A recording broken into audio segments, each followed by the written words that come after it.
handle the truth. Welcome to The Truth Hurts. This is your host, Sule Prince. Sule Prince. Johnny, that really hurt. Whether you like it or not, sometimes the truth hurts. The truth hurts. And you will know the truth, and the truth will set you free. Will set you free. Today, I have a very special guest with me today, Dale Glover, and we are going to discuss a very interesting topic.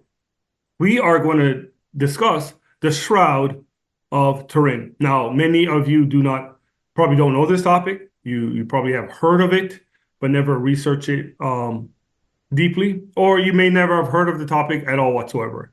Well, we have Dale here to help us understand this topic and why it is important. So now you've invented the minimal relevant features approach and use this to study the shroud. So can you explain what that means? What is this approach?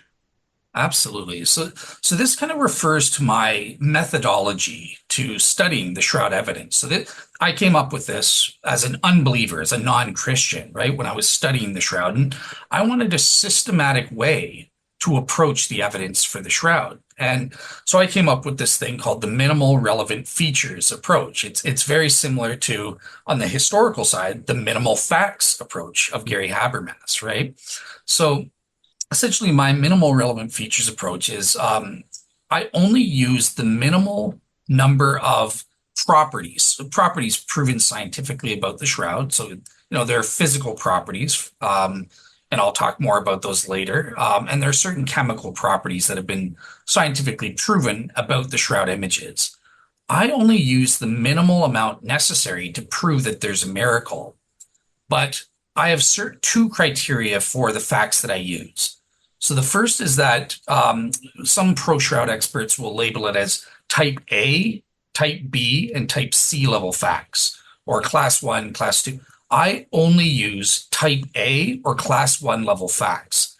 These are facts that are at least 2/3 of all the scholars accept as being a fact, and that are extremely highly evidenced in the secular peer-reviewed science literature as to be almost evidentially unquestionable. So that's the minimal set of facts that I use to establish my case.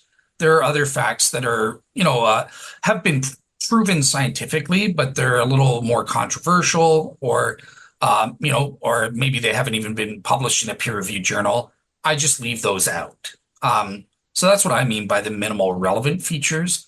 It's basically the selection of facts that I use. I only use the uncontroversial ones. Okay, and you believe that those selection of facts are good enough to prove the shroud? Yep, it's sufficient to prove a miracle. Mm-hmm. So when do you think you would use the controversial ones, and why would you use those? Yeah, so if you include the controversial ones, it can strengthen the case for a miracle.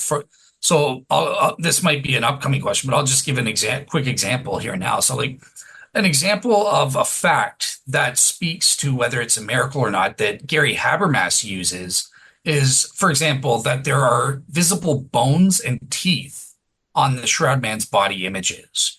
And Gary is consulted with various dentists who've confirmed this from the images. And I myself, I admit, I can see these on close-up images I've gotten from Barry Schwartz from STIR.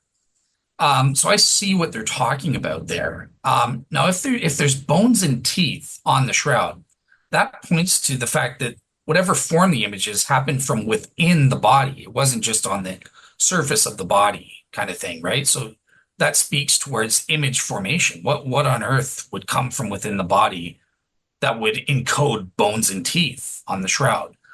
The problem with the reason I don't use that fact is you're not going to find that in a peer-reviewed journal. STIR, and it's very controversial, right? So not all shroud experts admit this is a fact. Thank you for watching this video. If you like what you just watched, click the subscribe button. And beside that is the bell icon. Click that. It will notify you of all upcoming videos. Also, if you like this video, click the like button. But if you don't like what you just watched, you don't agree, that's okay. go into the comments, leave a comment. Let's dialogue and talk. Thank you.